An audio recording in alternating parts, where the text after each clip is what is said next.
whoa, whoa, yeah. I'm feeling so alive, hearing the angelic sounds of our ancestors singing through the night for the supernova body. Listen to the realms of beyond, sacred wisdom healing my mind. Chakras align when I listen to supernova day. It's more than a podcast, it's a whole vibe, expanding consciousness as you shift your mind. Tune into the supernova body so you can raise your vibration. Don't be afraid to make changes and create a new you. It's more than a podcast, it's a whole vibe, expanding consciousness as you shift your mind. Supernova body, a cosmic party, new way of life, it's a supernova body.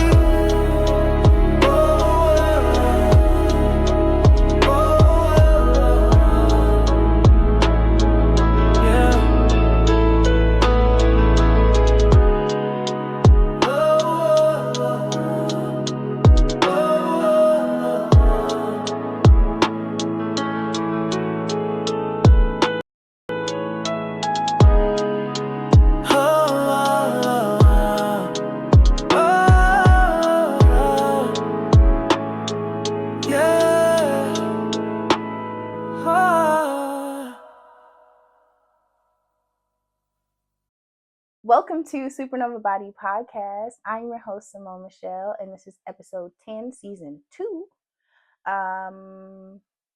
Choosing family members.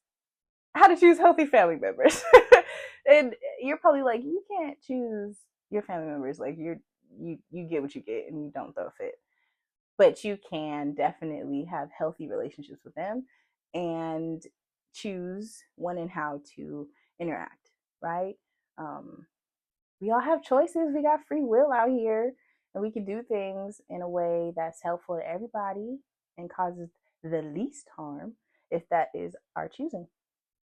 Okay, so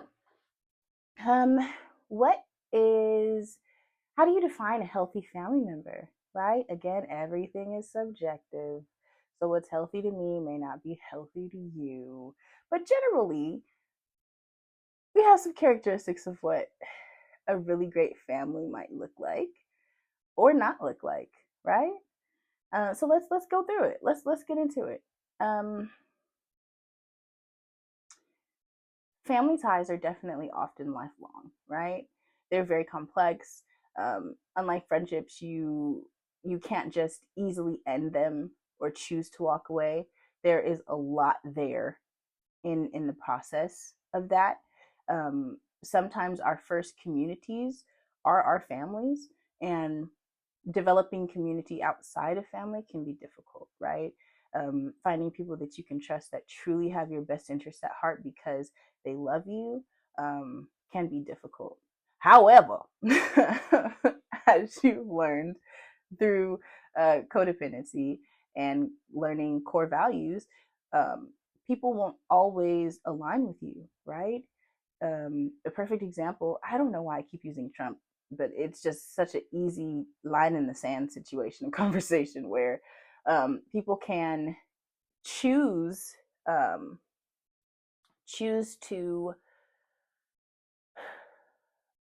pull away from family members because their core values are not aligning when it relates to politics or religion. You know, all these conversations that people usually end up storming out of Thanksgivings for, or Christmas, you know, choosing not to go anymore because they're sick of having conversations about things that they don't align on, don't agree on, and won't, right? Because everybody's set in their ways.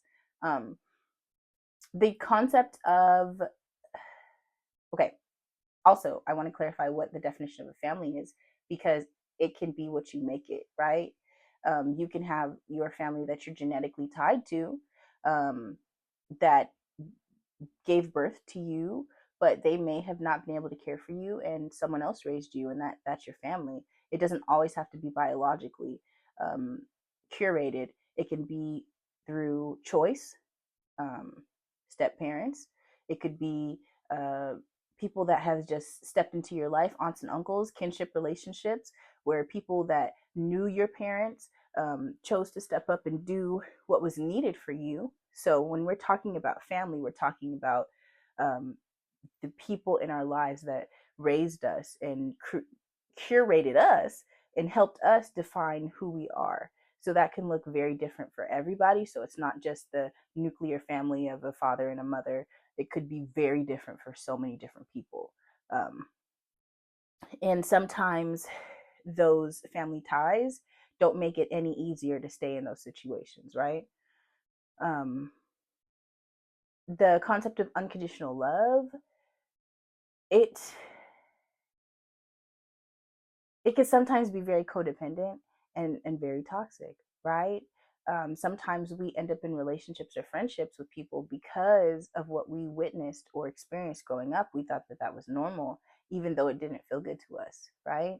Um, the concept of unconditional love can definitely keep people bound in situations that aren't mutually beneficial for everybody.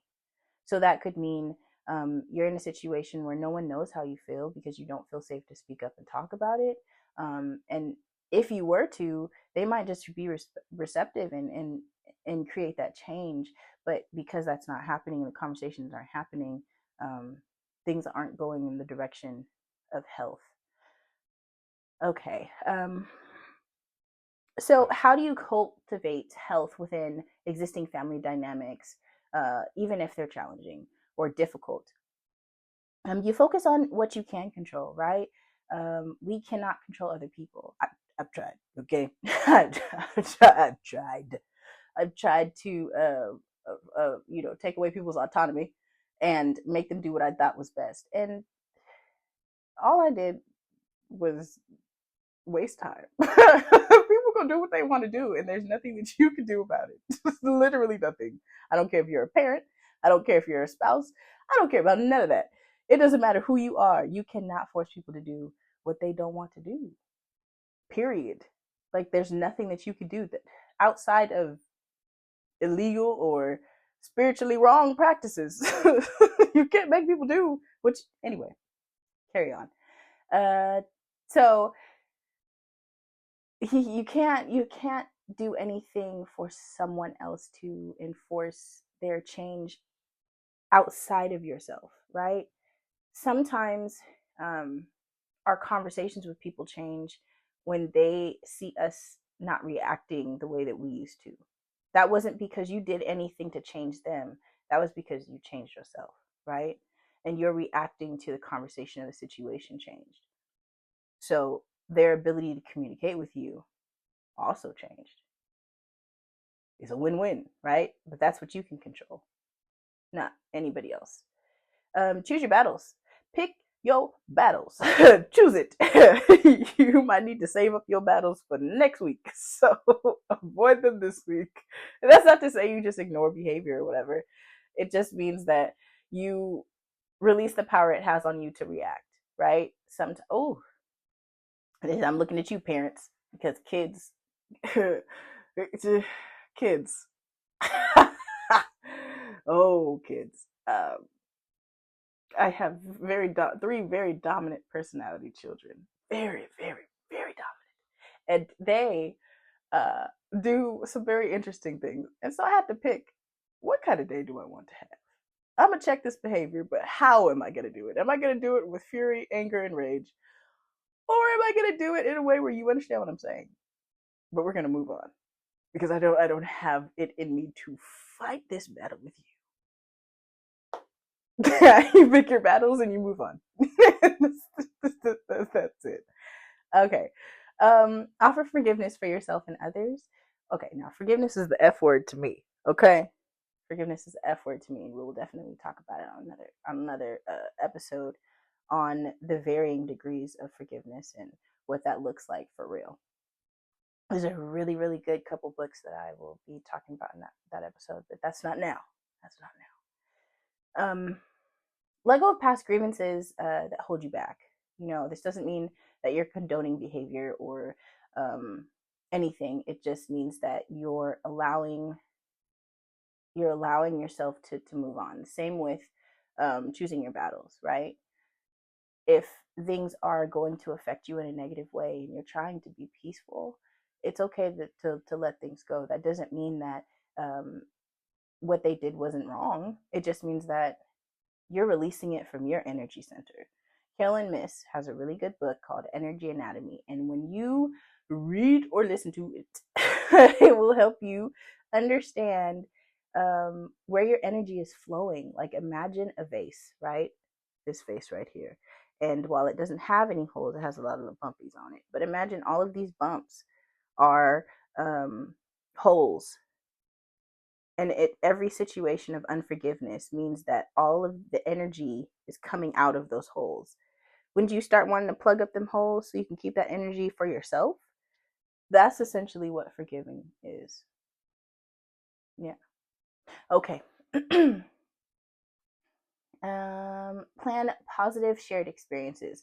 So if you had a lot of experiences that were kind of traumatic as a child, or they were negative, you can try to turn it around if you're wanting to operate in a newness with everyone and you have everybody's buy-in. Let's go to Disneyland. We never went. We 27, 57, and 47. Let's go together and see if that new experience can kind of awaken the inner child within everybody, and everybody starts to have a really good time, and it's just a really great experience. You can start creating new memories, not to erase the past, but to create a new future, right? Changing the trajectory or the path that you guys are on together collectively. You can also seek common ground that way, right? Where you can agree to disagree. Like, we may not see the past the same way. Like, I remember when you dog walked me and when you dragged me by my hair, and you don't remember none of that. Okay. All right. Do you remember being physical? Cool. Okay. We've got common ground now here. Okay. So the physicalness of that hurt, and I'm struggling. Can you be accountable? Okay. Let's move forward. Let's move forward. Sometimes, and I say this because we are not perfect people, right? We can make mistakes and we can do things according to what we know, right? And we have to offer ourselves and others grace. We have to, in parent dynamics, sometimes offer our parents grace because they simply didn't know. They didn't know, and they thought that they were doing what was best, and that was their objective and their goal. It matters what their objective and their goal was. Was it to ruin their children? Was it to hurt their children? Or was it to make sure that their children were going to be respectable people in this world, right? Are they willing to be accountable and say that? Because if they're willing to be accountable and say that, there's a path forward. It may be difficult, it may be hard, and it may require a lot of you, but it allows for you, not even a but, because but washes things away, and we're not washing anything away. And you have an option, right? You have an option to move forward in a new way that may be very difficult and hard, but eventually will be very free. And that vase will be all plugged up with a brand new path forward. Something to consider, it's possible. Okay. All right. Model healthy behavior. So whatever happened in your childhood doesn't have to happen in your kid's childhood. And that's easier said than done. But there are so many people that are doing it. Why? Because they're choosing to model a difference. Even if they weren't shown it, even if it wasn't something that they were raised in, it's something that resonates with them and it's innate to them. And they've done the work on the little person inside, and they've loved and held them and talked to them and coached them through so that they can be a present parent for their own children now. And even be a parent for your parents. I know millennials, I'm looking at you. It's not always easy or fair, but it helps, when you can model what your expectation is. No one's ever too old to stop learning or start learning, right? We have the ability to learn up until the day we die. So what do you want? Like, what life do you want? And that's what's most important, right? I want a happy life with my parents. I want a happy life with my kids. I want a happy life with my siblings. I want a happy life with my aunts and uncles and whatever. What does that look like, and what does that require of me? I may not have the capacity, so we're going to put that on hold while I do this over here. But if this is a desire that you have for your life, you're in control of that. It just requires something of you. Are you willing to give that, or maybe not? It's your choice. This is your life. Your life, right? Your life. Okay. I've got to organize these notes in a way where I can see. Okay, because yes, I got to organize the way I can see because I'm losing my place like that. All right. Identify your limits, like I said. What is acceptable and what's unacceptable to you when you're setting healthy boundaries within your family dynamics. Now, just because you're choosing to be around people doesn't mean that you have to accept every and anything, especially if you're an adult now, right? It's okay to say, hey, in a loving and caring and gentle way, or however y'all communicate, because I know some families are just loud and that's just how they communicate. Nobody's offended, nobody's bothered, nobody's hurt. That's just the culture, okay? um However y'all communicate that, hey, now watch your mouth, I love you and everything, but hey, pump your brakes. That's not gonna work anymore. I mean, that for me is just not gonna work that we do that. Can we try this possibly, or however you got to word it? If you got to cuss somebody out, if that's how y'all communicate, hey, just can we stop that? Um, you don't have to over explain yourself. You can definitely limit exposure. You can um, be consistent and firm in that, because setting a boundary and then allowing someone to violate that same boundary is not going to result in them stopping, right? We're reconditioning and reprogramming the brain. Like when we take it to a science level, like the neural pathways in our brain are being recreated and rerouted, right? And so repetition ingrains it. So it's in there. It's really in there. And so that requires you to constantly say, hey, now, pump your brakes. Hey, don't do it. I see you inching close. Don't do it. Stop right there, until a person, gets it, which is the kind of like reparenting your parents or reparenting whoever, or reparenting yourself, right? Um, excuse me. That is methods that you employ to protect your energy and really um, make sure that you can have and foster these positive relationships while you are getting to a space where you guys can function in a way that you believe is healthy and really works functionally. You can definitely limit exposure, right? You don't have to see or talk to this person or family members all the time, right? And if they are not buying in and they're just like absolutely not, okay, well, let me disengage, let me remove myself, let me back up, let me chill on back here, because protecting your peace is all right. It's okay, and it should be considered, right? It's definitely possible. um so yeah, in the process of understanding um what is healthy for you and what boundaries need to be set for your family engagement, it is okay to kind of figure out what works for you. It is okay to figure out what events or timelines ain't gonna work. Like spending the night may not be possible, but a weekend where I'm over there and just come and check in and pop in and pop in, that may work. Or spending 2 hours versus 6, that may work as we learn to engage with the new versions of ourselves. um that's fine. You got to do what works for you, right? what works for you, but it doesn't have to be an ugly, nasty experience where you hate these people. You feel like there's just deep hatred and disgust at all times, right?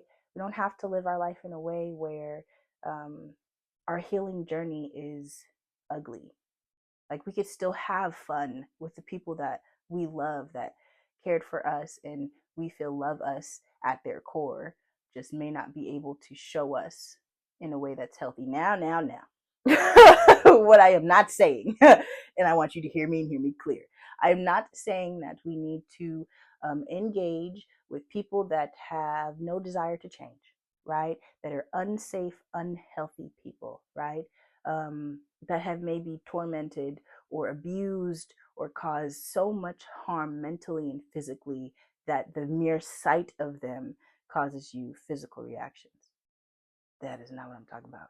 I'm talking about parents that did their best, tried their best, but missed the mark. I'm talking about family members that mean well but don't know how to speak well. I'm talking about people whose heart is open and ready for love and is they're receptive to that.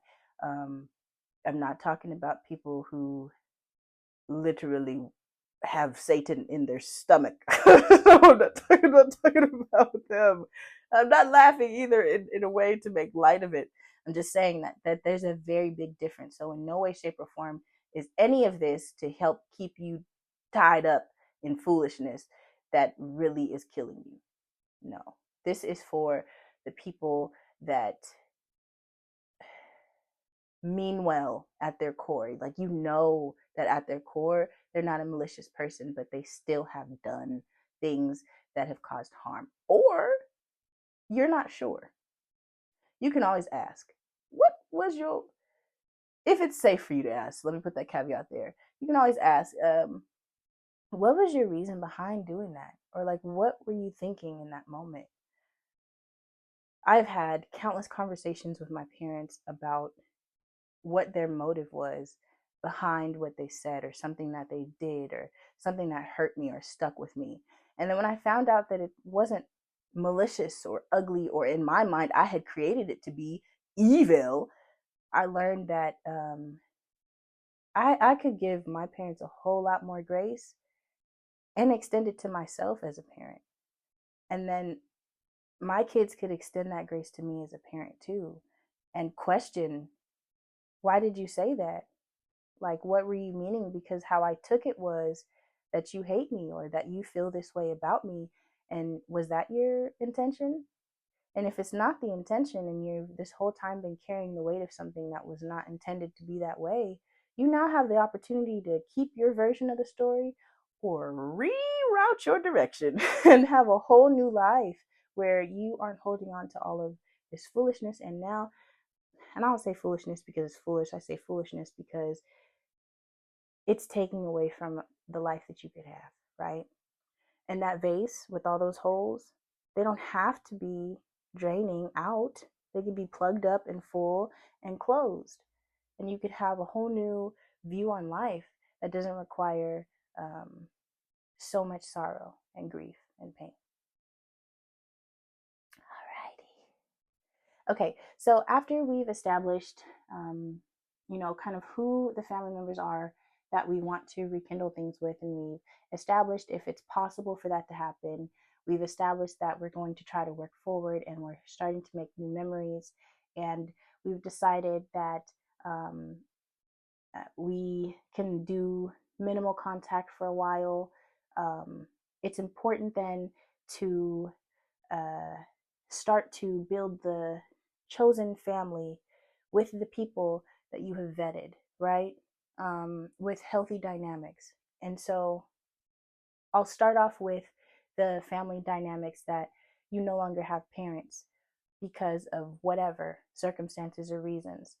There are parents willing and available out there in the world that you can have a pseudo relationship with. Um, the, Once you set the desire, right? Once you open up or make that prayer or that confession or have that conversation with someone, and you're like, I really think I need some kind of family, soul family, I need some kind of father, mother guidance, you'll just meet somebody. someone come into your life and they'll have core values that align with yours, and the desire to be whatever it is that you need in your life, and you can rebuild your family dynamic the way you choose, right? Um, Now, if you have decided that you're gonna work through it, you're gonna work through it with your family, um, then you can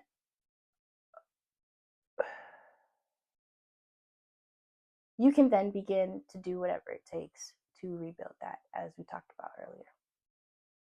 So, um, as this the same with creating your chosen family or your community, where you are bringing people into your life that may not be um, biologically related to you. In the same way that you need to trust your biological family, you have to trust your found family or your created family. Um, their their actions definitely have to match their words. They have to be credible people that really do you really trust in your body, that they mean you no harm. And it's important, even with your family, to listen to your body when it sends you signals like, that's not right. Mm-mm-mm. Pull back, step away. Danger is afoot. Like, you have to be open to your body communicating with you in that way.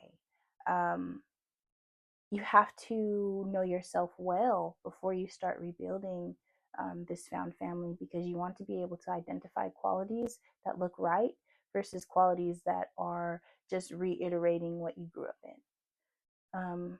Embrace healthy in-law relationships. Sometimes we are gifted amazing in-laws through marriage.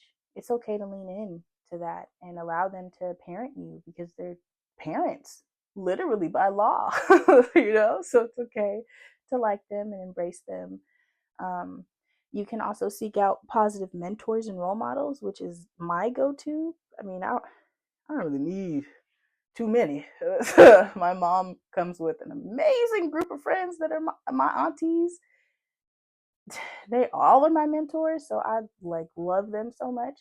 But in the event that you know you're seeking mentorship, I found that through college, I found some really amazing mentors, and I love those women. Okay. Um, for whatever part of life, it's good to have a mentor for whatever part of life you're in. Um, so lean into that, right? Even if you have amazing mom, amazing dad, even if you've worked really hard to restore your relationship, always keep in mind that mentorship in your field or your desired place in life is really great to consider. Um, there are people that just want to give knowledge, and knowledge is power. I know what I know. There, that is a song in my head. I had to sing as a child. I remember being up on stage singing that song with a whole bunch of other kids for choir. All right. Um, lean on lean on your community, okay? Once you've curated a community and a family that is loving, lean on them, because that's what family is for. Lean on them and ask for their support. And if your family lives far away and they cannot be the support that you need, find a pseudo family. Community is everything, and it will help you succeed and get through so much in life. Recognize when it's time to distance yourself from toxicity. Um, it's not abandonment to protect yourself from harmful family interactions, especially when you have a strong support system elsewhere, which is definitely something that you may want to consider. Like, if you're considering you live far away from your family, sometimes you really just need to get close to them, because the family that you created wherever was just not as healthy as you wanted it to be. And you just need to create the distance and really get the support. I've been in situations where I just need to move back home. I just need to move back home. I need to be in a space where I know I'm safe, and that's okay, no matter what age, no matter what your circumstances, no matter what you're going through. Family, when healthy, regardless of how you create it, is meant to um, be there to support you, and you don't have to be too proud to ask. That is what family is for. In a world where everything is rainbows and kisses and stuff, that doesn't mean everything's going to be perfect. Absolutely not. Humans are fallible, but that does mean that whether it's the community you created, whether it's the family you were born into, you both have the choice to repair, correct, fix, or walk away, right? And again, you got the free will, so use it. Use it for your best interest, for your highest good. And if you need support on any of these journeys, through life coaching, through therapy, whatever, go to supernovabody.com and schedule a consultation. Okay? Group therapy sessions are virtual, and you guys can connect with other people like yourselves, and we'll go from there. So thank you. Thank you for listening, wherever you are, at whatever time it is. I hope that you gained something from today, and I appreciate you so very much. I'm very grateful, very thankful, and I love you. Have a good day. Bye.